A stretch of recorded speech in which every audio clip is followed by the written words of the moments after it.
ಜಗ್ಗೇಶ್ ಅವರ ಅಮೋಘವಾದ ಅಭಿನಯವನ್ನು ಇಷ್ಟರಲ್ಲೇ ನೋಡ್ತಿದ್ದೀರಿ ಚಿತ್ರದ ಮುಖಾಂತರ.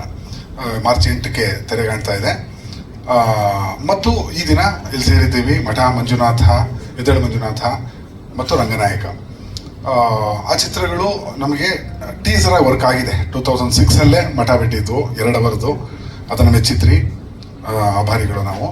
ನಂತರ ಎದ್ದೇಳು ಮಂಜುನಾಥ ಎಲ್ಲರೂ ಅದನ್ನು ಅಟ್ರ್ ಫ್ಲಾಪ್ ಆಗುತ್ತೆ ಫಿಲಮ್ ಅಂತ ಭವಿಷ್ಯ ನೋಡ್ತಿದ್ರು ಇಡೀ ಗಾಂಧಿನಗರ. ನಾನು ಜಗ್ಗೇಶ್ ಸರ್ ಹತ್ರ ಹೇಳಿ ಕಣ್ಣೀರು ಹಾಕಿದ್ದೆ, ಅವ್ರಿಗೆ ಜ್ಞಾಪಕ ಇದೆ. ಅಣ್ಣ ಹಿಂಗನ್ಬಿಟ್ರಣ, ಇಲ್ಲ ಅದು ವರ್ಕ್ ಆಗತ್ತಣ್ಣ, ಜನ ನೋಡ್ತಾರಣ, ಅದನ್ನು ಜನಕ್ಕೆ ಕ್ವಾಲಿಟಿ ಬೇಕು, ಕಂಟೆಂಟ್ ಬೇಕು, ಅದು ವಿಶೇಷವಾಗಿದೆ, ನಿಮ್ಮ ಅಭಿನಯ ಎಲ್ಲೋ ಇದೆ, ಆ ಥರದ್ದು ಮಾಡಿ ತುಂಬ ಕಷ್ಟ, ಒಬ್ಬ ಕಲಾವಿದನಿಗೆ ಮಾತ್ರ ಸಾಧ್ಯ ಅದು, ಹೀಗೆಲ್ಲ ಮಾತಾಡಿದ್ರು. ಆನಂತರ ಅದು ರೆಕಾರ್ಡ್ ಮಾಡ್ತು.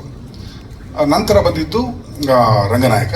ಕ್ಲೀನಾಗಿ ಪ್ಲ್ಯಾನ್ ಮಾಡಿ ಅಚ್ಚುಕಟ್ಟಾಗಿ ಒಂದು ವಿಶೇಷವಾದ ಸಿನಿಮಾ ಕೊಡಬೇಕು ಅಂತ ರಂಗನಾಯಕವನ್ನು ರೂಪಿಸಿದ್ದೀವಿ. ಅದರ ಕೆಲವು ತುಣುಕುಗಳನ್ನು ನೋಡಿದ್ದೀರಿ, ಎಂಜಾಯ್ ಮಾಡಿದ್ದೀರಿ, ನಾವು ಕೇಳಿಸ್ತಿತ್ತು.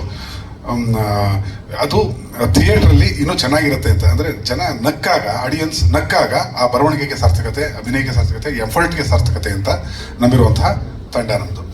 ಈಗ ನಾನು ಜಗ್ಗೇಶ್ ಸರ್ನ ವೇದಿಕೆ ಮೇಲೆ ಕರಿತೀನಿ. ನಿಮ್ಮ ಪ್ರಶ್ನೆಗಳೇನಿದ್ರು ಮಠ ಖಂಡಿತ ಕೇಳಬಹುದು. ಅಣ್ಣ ಫಸ್ಟ್ ನಾನೊಂದು ಕೇಳ್ಬಿಡ್ತೀನಿ ಅಣ್ಣ, ನಾನೇ ಫಸ್ಟ್ ಒಂದು ಕ್ವಶನ್ ಕೇಳ್ಬಿಡ್ತೀನಿ. ಅದೇ ಬಹಳ ಇಂಪಾರ್ಟೆಂಟ್ ಜಾಗ.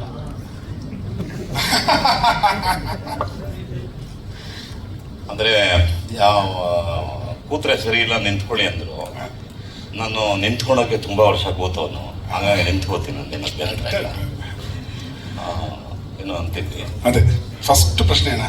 ಅಥವಾ ಒಂದು ನಿಮಿಷ ನಿಂತ್ಕೊಳ್ಳಿ, ನಮ್ಮ ನಿರ್ಮಾಪಕರು ಎಲ್ರಿಗೂ ಪರಿಚಯ ಇರುತ್ತೆ. ಬರಲಿ ಅವ್ನು ಬರಲಿ, ಬರ ಒಂದು ನಿಮಿಷ ಪ್ಲೀಸ್ ಬನ್ನಿ.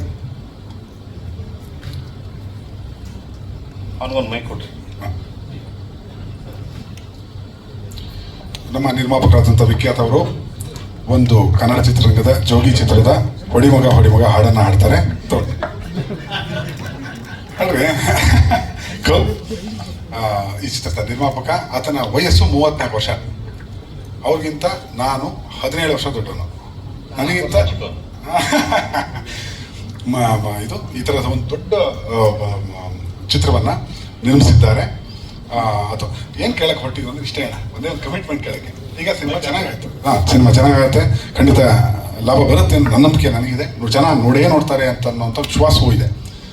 ನಂತರ ಮಠ ಆಯಿತು, ಎದ್ದೇಳು ಮಂಜುನಾಥ ಆಯಿತು, ರಂಗನಾಯಕ ಆಯಿತು. ಆದಮೇಲೆ ಚೆನ್ನಾಗಿ ದುಡ್ಡಿಟ್ಟು ಬಂದಾಗ ಇದೇ ಕಾಂಬಿನೇಷನ್ 4ನೇ ಫಿಲಮ್ ಮಾಡ್ತೀರಾ ಇಲ್ವಾ? ಮಾಡಿದೆ ಸರ್. ಓಕೆ, ಅಲ್ಲ ಅಡ್ವಾನ್ಸ್ ಏನು ಈಗ ಬೇಡ, ಆಮೇಲೆ ಕೊಡಿ, ನಿಧಾನ ಕೊಡಿ. ಏನು ಆ ಕಮಿಟ್ಮೆಂಟು ಅಗ್ರಿಮೆಂಟ್ ಎಲ್ಲ ಆಮೇಲೆ ಮಾತಾಡ್ಕೊಳ್ಳೋಣ.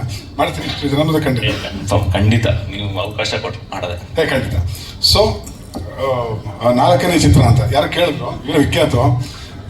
ಏನು ಸರ್ 4ನೇ ಫಿಲಮ್ಗೆ ಏನು ಟೈಟ್ಲ್ ಇಡ್ತೀರಿ ಸರ್ ಅಂತ, ಏನಾದ್ರು ಫಿಕ್ಸ್ ಆಗಿದ್ದೀರಾ ಸರ್, ಕಥೆ ಏನಾದ್ರು ಫಿಕ್ಸ್ ಆಗಿದ್ದೀರಾ ಸರ್ ಅಂತ. ಇಲ್ಲ ಟೈಟ್ಲ್ ಫಿಕ್ಸ್ ಆಗಿದೆ, ಇನ್ನೂ ರಿಜಿಸ್ಟರ್ ಮಾಡಿಲ್ಲ ಅಂತ. ಇದು ನನ್ನ ಟೈಟ್ಲು, ಯಾರು ಮುಟ್ಟೋಂಗಿಲ್ಲ. ಇಷ್ಟು ದಿನ ಆ ಟೈಟ್ಲು ಜಗ್ಗೇಶ್ ಸರ್ದಾಗಿತ್ತು, ಅದು ಮರ್ತೋಗಿದೆ. ಈಗ ಆ ಟೈಟ್ಲನ್ನ ಮತ್ತೆ ತರ್ತಾ ಇದ್ದೀನಿ. 4ನೇ ಕಾಂಬಿನೇಷನ್ ಚಿತ್ರವಾಗಿ ಆ ಟೈಟ್ಲ್ ಬಂದು ಕಿತ್ತೋದು ನನ್ನ ಮಗ. ಓಕೆ, ಅದು ಆ ಕಿತ್ತೋದು ನನ್ನ ಮಗ ನಾನಪ್ಪ. ರೈಟ್. ಮತ್ತು ಮುಂದಿನ ಪ್ರಶ್ನೆಗಳಿಗೆ ಹೋಗ್ತಾ, ಹಾಸ್ಯಮಯವಾಗಿರಲಿ ಒಂದೇ ಕಾರಣಕ್ಕೆ ಮಾತಾಡ್ತೀವಿ ಹೊರತು ಇಲ್ಲಿ ಬೋರ್ ಹುಟ್ಟಿಸುವಂತಹ ಪ್ರಸಂಗಗಳು ಬರದೇ ಇರಲಿ ಅನ್ನೋ ಕಾರಣಕ್ಕೆ ಇದು ಹೇಳಬೇಕಾಯ್ತು. ಯಾರಾದರೂ ಪ್ರಶ್ನೆಗಳು ಇದ್ರೆ ದಯವಿಟ್ಟು ಕೇಳಬಹುದು.